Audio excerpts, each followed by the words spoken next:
Good morning, Unity of Carlsbad. We're so glad you're here today. My name is Robyn Plante, the Senior Minister at Unity of Carlsbad, and we are graciously grateful today to have Reverend Blair Tabor providing music with us today. So welcome, Reverend Blair. So let us begin our time together with an opening prayer. So as we come together in prayer, I just invite us to take a breath together as we center into the one presence, the one power that is God right here, right now. And today's daily word is connection. And so we open even more to fortifying that connection with God, with each other, with the power of love, and with all life. For we are one in God, and we are one in love. And so we give thanks for this beautiful day and all of the gifts that God has for us this day. We say, thank you, Spirit. Amen. And now Reverend Blair has a song for us. Well, thank you, Reverend Robyn. Thanks for inviting me to be a part of this. For those of you that are listening and watching, I am in Clear Lake, California. So Meredith and I are on the road in our new RV, and we're having a great time. And the song I'm going to share first with you is called Love's the Answer. So love's the answer, love's the key, love's the way that we'll be free. So you'll hear that, and if you want to sing along, you're welcome to do that. Forgive yourself, that's the first step. Forgive all the others, that's the next. Open the way and let go the pain. Sing a new refrain of love. The old ways don't work the way they used to. You got mad at me, and I got mad at you.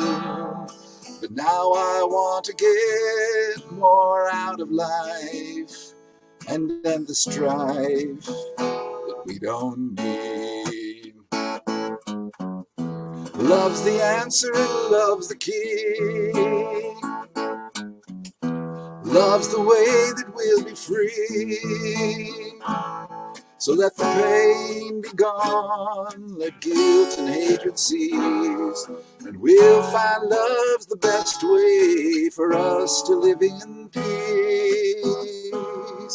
When I see that you do the best you can, I want to reach out and give you a hand. Not 'cause I'm better, but 'cause I love you. And through love, all our dreams can come true.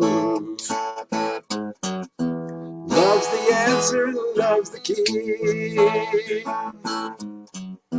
Love's the way that we'll be free. So let the pain be gone, let guilt and hatred cease. We'll find love's the best way for us to live in peace. Love's the answer and love's the key.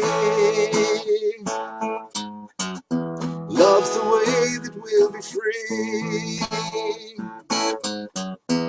Love's the answer and love's the key. Love's the way that we'll be free.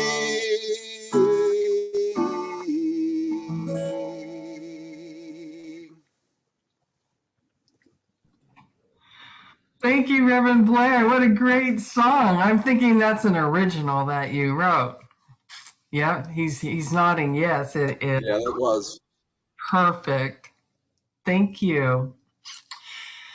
So today we are on part 2 of Forgiveness as a Spiritual Practice.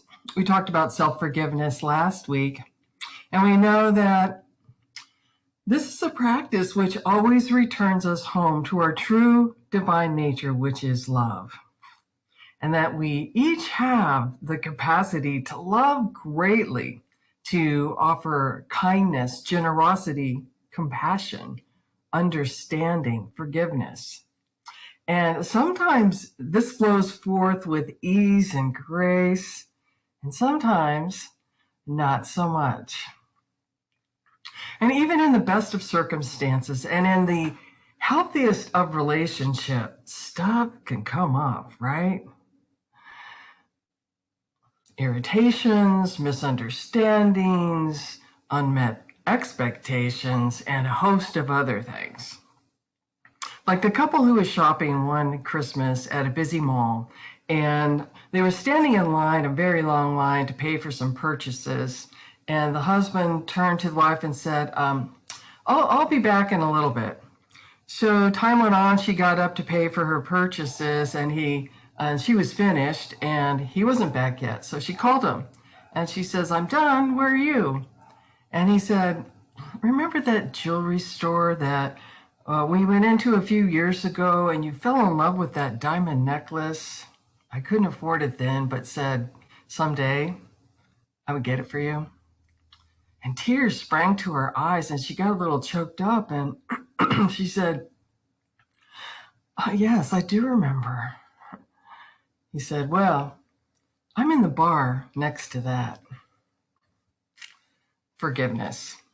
Where would we be without it? In the Hawaiian tradition, there's a belief that every newborn child comes into the world with a heavenly gift, which is a bowl of light. And that bowl of light nourishes them and feeds them as they grow. And then every time a child experiences fear or anger or encounters negative experience or hurts, a rock is placed in the bowl. And then another rock until sometimes the bowl gets covered up and they can't see their own light. The light is still there. It's just covered up. And some have so many rocks they can't see their own light. So forgiveness helps us remove the rocks so we can see our own light and be that light and let it out, let it shine.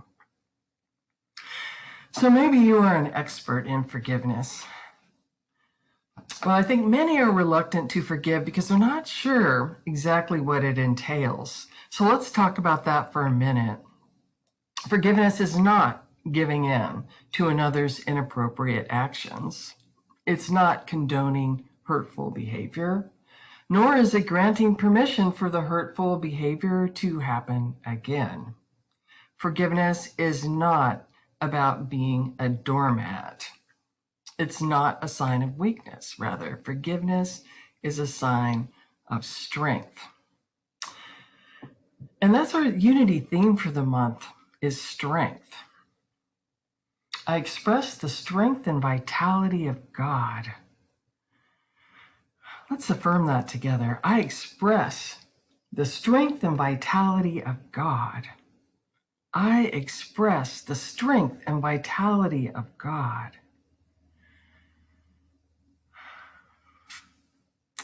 So forgiveness does include this strength that comes forth. It includes being willing to have a peaceful heart. It includes giving up thoughts of revenge and an eye for an eye attitude. Forgiveness also involves releasing bitterness and resentment. You may remember the saying that not forgiving someone is like taking poison and expecting the other person to die. So forgiveness is very healthy for us. It helps us get unstuck and move on with our lives. And we forgive not for the other person, but for ourselves, to free up energy, to have peace in our hearts again.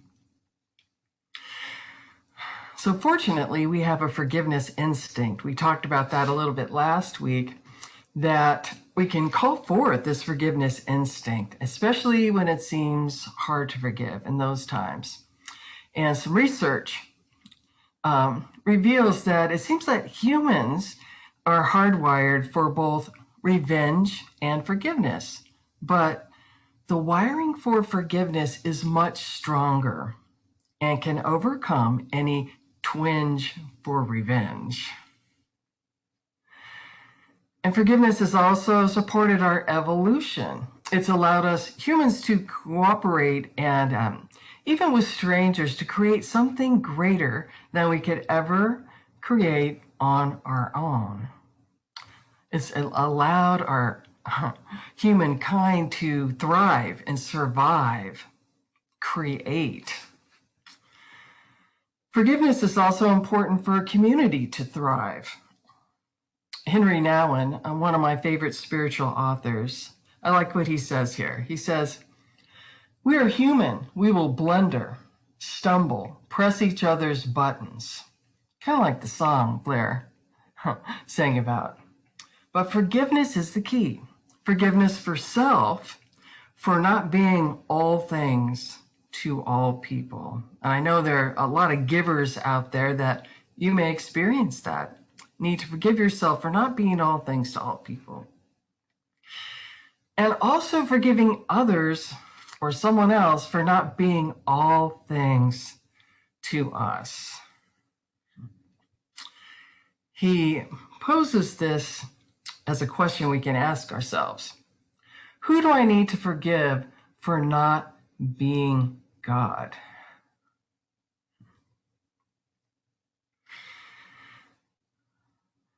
Expecting someone to be omniscient, all-knowing our every need. Who do I need to forgive for not being God? He also writes that community is not possible without the willingness to forgive each other 70 times 7. In other words, continuously. Forgiveness holds us together through good and bad times, and it allows us to grow in mutual love. So those of you who've been in long-time relationships, marriages, you probably know this, that things come up and we grow through it. We grow through it. So growing together, individually and collectively, is in God's love is one of the wonderful gifts of spiritual community. Jesus taught this.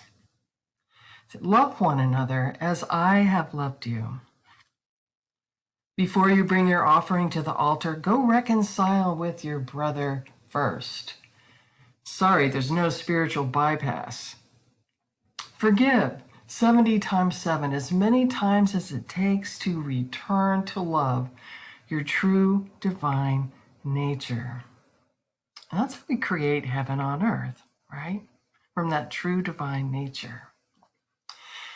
I've seen miracles happen in communities where people are willing and persistent to forgive, but that takes courage, persistence, and the willingness to transform and grow through the experience. So we know that resistance to forgiveness is like a clamp on the hose of your prosperity. And this saying comes to mind, a grudge a day keeps abundance away. So if you've been holding on to something, we're going to do a forgiveness meditation today that I invite you just to lay it down, let go, let God, lay it down. So if you struggle with forgiveness, you're not alone. Many people do. And either they resist forgiving or just jump into saying, oh yes, I forgive them, without acknowledging what happened or the hurt or being attentive to their self, their own experience. So this week I was reflecting on my church experience over the past 14 years as both a spiritual leader in community and also as a guest speaker in a dozen or more churches. I was a guest speaker a lot when I was in ministerial school and in Northern California. And I realized that at the root of most community conflict was two things. resistance to forgiving the past, and the inability to grieve a loss.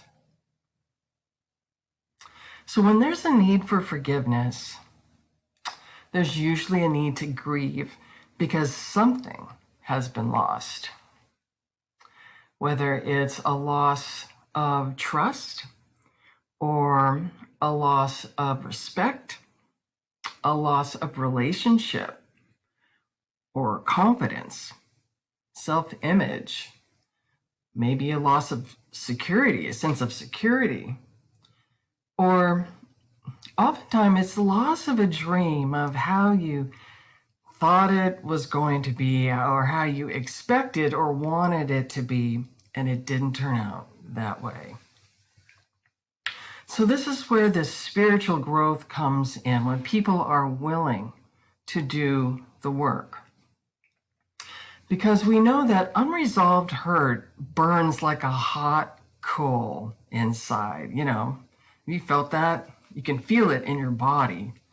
You know, past disappointments, angers, regrets over what someone said or didn't say, or what someone did or didn't do, holding on to those past hurts, real or perceived, just kind of eat away at life energy. But the good news is we can release those, reclaim our life energy back, reclaim our love, reclaim our true nature. For we know that Christ within is indestructible. Jesus said, agree with your adversary quickly. So metaphysically, the adversary is our own adverse thoughts about the person or the situation. And when I agree with my adversary, what I'm doing is I'm noticing my own thoughts of separation, like, yep, there's my judgment. There it goes, putting up a wall. Noticing that and becoming willing to see the situation with new eyes, and through the eyes of love and acceptance that forgiveness process brings. Henry Wadsworth Longfellow said, if we could read the secret history of our enemies, we should find in each man's life sorrow and suffering enough to disarm all hostility. So, where do we begin? How do we actually do it? Forgive. I'm going to talk about a couple of ways here, if you'd like to do this at home. First of all, we remember that forgiveness is a process. It's not a one-time deal. It's like peeling the layers of an onion until the issue is resolved in our hearts. So the first step is to honor our feelings, because when someone says or does something and we feel betrayed or slighted or wrong, it's natural to have feelings come up. So to remember that feelings are energy, emotions are energy in motion, and it's very healthy to acknowledge these, to write them out or share them with a trusted counselor or support group, 12-step group, a listening friend. And I mention this because sometimes in unity, people feel like they have to skip this part and just affirm, nope, everything is fine. Everything's fine, just fine. And meanwhile, it's like stuffing it all down. But feelings buried alive never die. So we remember that the forgiveness process is a return to embracing our wholeness, our wholeness. So acknowledging our feelings, processing those. The next step is being willing to forgive, and then taking our willingness to prayer, to know and be guided to the right resource or person or book or method to assist us in this process. There are many fine methods out there for forgiveness. One of my go-tos has been the radical forgiveness process by Colin Tipping. And if we're ready to forgive, it can be as simple as this, to bring the person or situation to mind and to have the simple prayer of, I forgive, I forgive, I forgive. I release, I release, I release. I let go and let God. And to pray that until you feel a shift. If we're not quite willing, we can pray for the willingness to be willing. And if we're not quite there because the event is so raw or painful, we can pray, God, I can't do this right now. Please love this person for me and help me to see with new eyes so that someday I may return and know peace in my heart again. So wherever we're at emotionally, we can begin the process of forgiveness and know that you're fully supported by the infinite love of God.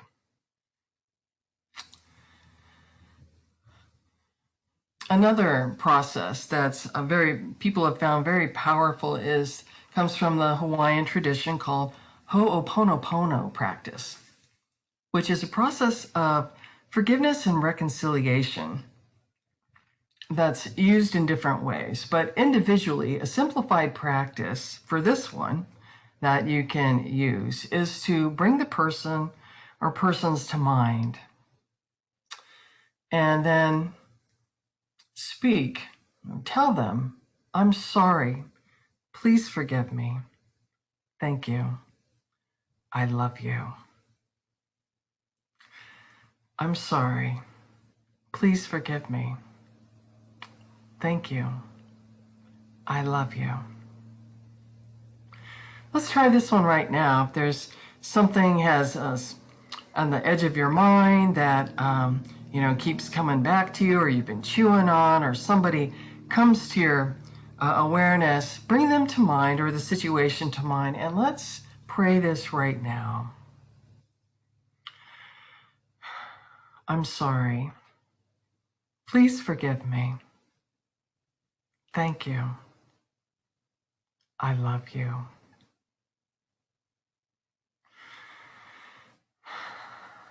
I'm sorry. Please forgive me.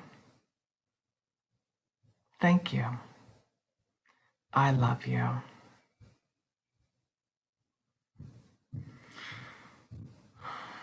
I'm sorry. Please forgive me. Thank you. I love you.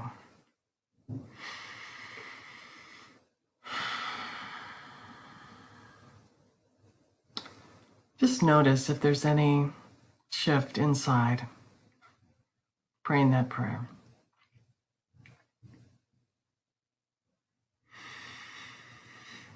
So remember, we do forgiveness practice to restore peace to our hearts.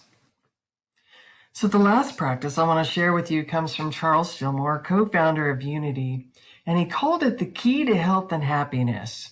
To do this one step every day that he called a sure remedy. This is an oldie but goodie. And so this sure remedy is, before you go to bed each night, to mentally review your day and forgive anyone that you've had a kerfluffle with, whether it's just somebody cutting you off in traffic or somebody not calling you back and you got upset or whatever, anything from minor things to something more intense, just to mentally review your day and just say, I forgive you. I forgive you. That's the first step. And then you also say, please forgive me. You mentally ask for their forgiveness. So bringing them to mind, I forgive you. And then, please forgive me. Even if you think you were the one who was wronged, you ask for their forgiveness. Why? For judging them. So this is a very simple process that clears the slate before you go to sleep, sweeps the corners of your mind. So forgiveness is a cleansing process, and I see it kind of like a self-cleaning oven. You know, we take those for granted now, but back in the old days, my grandma had one where it was not self-cleaning, and if you didn't get in there with a brush and scrub it, things would stink and catch on fire. So the self-cleaning oven in our consciousness releases the daily debris so it doesn't accumulate, stink things up, or catch on fire. So we don't always get to choose what happens to us, but we do always get to choose how we will respond to what happens to us. So in the words of the Apostle Paul's advice to the Ephesians that rings true for us today, let all bitterness and wrath and anger and clamor and slander be put away from you, and all malice, and be kind to one another, tender-hearted, forgiving one another. We have that forgiveness instinct, and so we do call that forth to live free and let our light shine. In the words of Swami Bhyanananda, we're not here to earn God's love, we're here to spend it. So now, Reverend Blair will lead us in a song to prepare us for our forgiveness meditation. Thanks, Robyn. I really got a lot out of your lesson. I especially like that part about the metaphysics of the adversary being, it's not the other person or the situation, it's about our thoughts about it and our feelings about it that we need to find a way to heal and agree with. So this is a song called Forgiveness. It's written by a friend of mine, singer-songwriter Jennifer Farron. And she does it on piano. I've adapted it for guitar. And I just found this about a week ago, and I just thought it fit the theme really well. So forgiveness.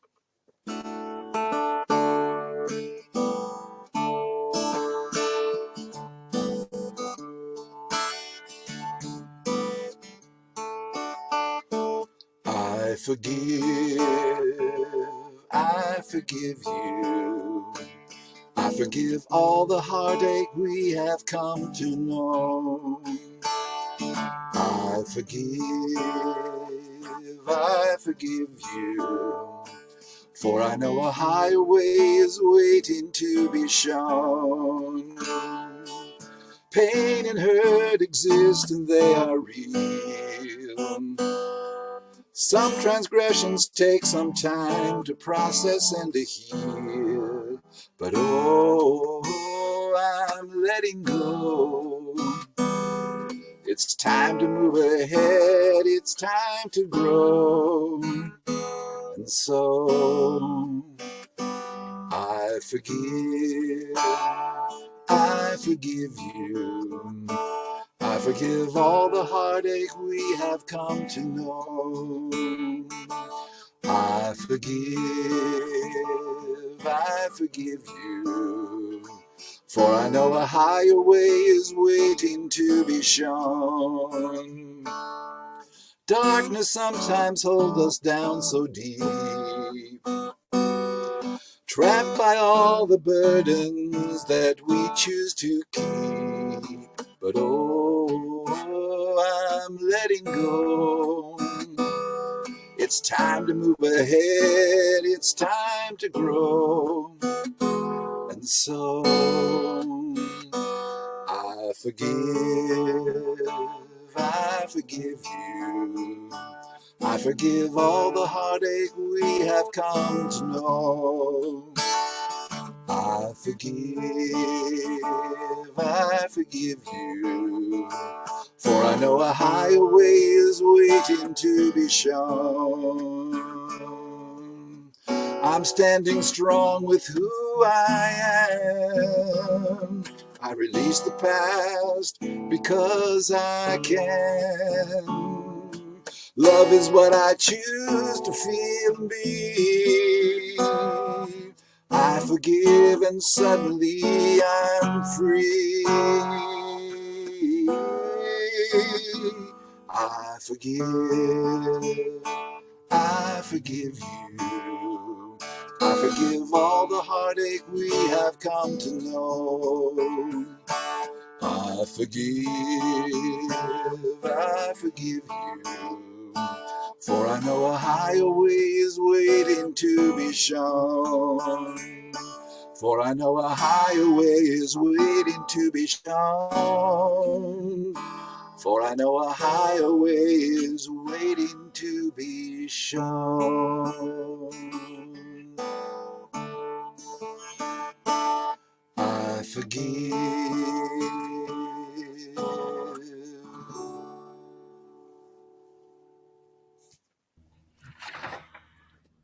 Thank you, Blair, for that beautiful song.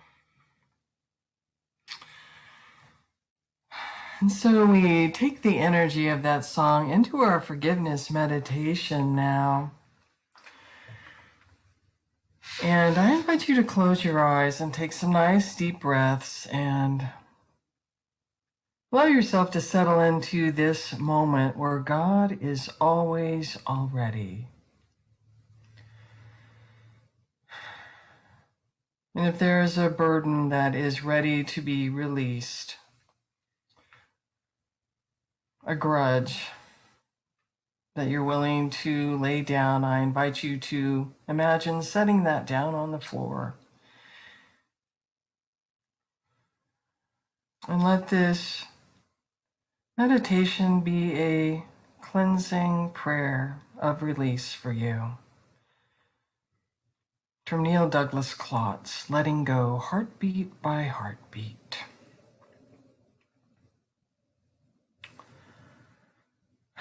And with a willing heart, loose the cords of mistakes binding us as we release the strands we hold of others' guilt.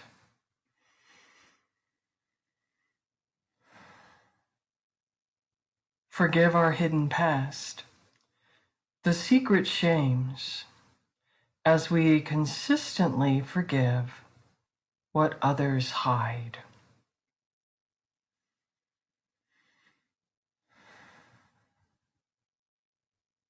Lighten our load of secret debts as we relieve others of their need to repay.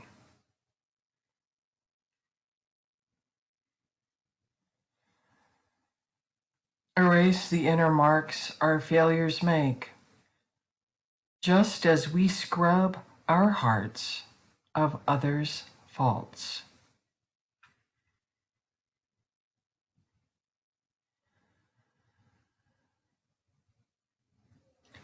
Absorb our frustrated hopes and dreams as we embrace those of others with emptiness.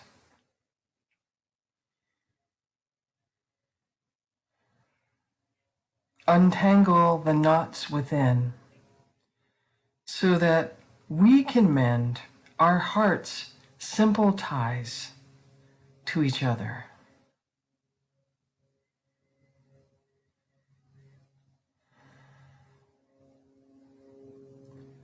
Compost our inner stolen fruit as we forgive others the spoils of their trespassing.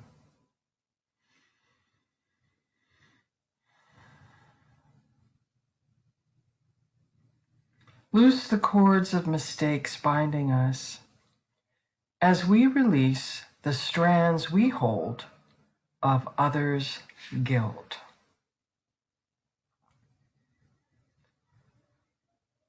I forgive, I forgive, I forgive. I release, I release, I release. I let go and I let God.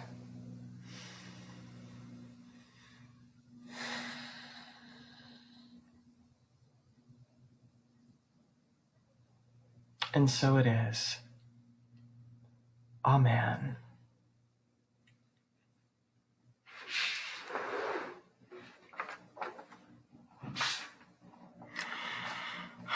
So thank you for joining us today. And thank you for supporting this ministry. And we really appreciate your financial support as well. You can go to our website if you'd like to make a love offering. There's a donate button and also our Unity of Carlsbad address for mail-in. So have a beautiful week. Be good to yourself and know that love is here. Love is in you, and you are God's love expressing. And now, Reverend Blair will lead us in our closing song.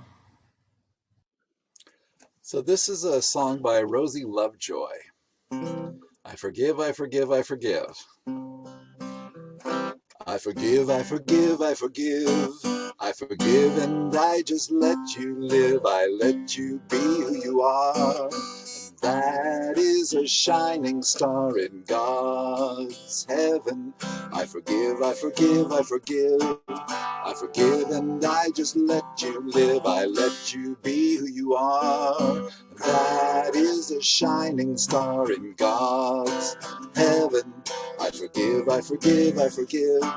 I forgive and I just let you live. I let you be who you are.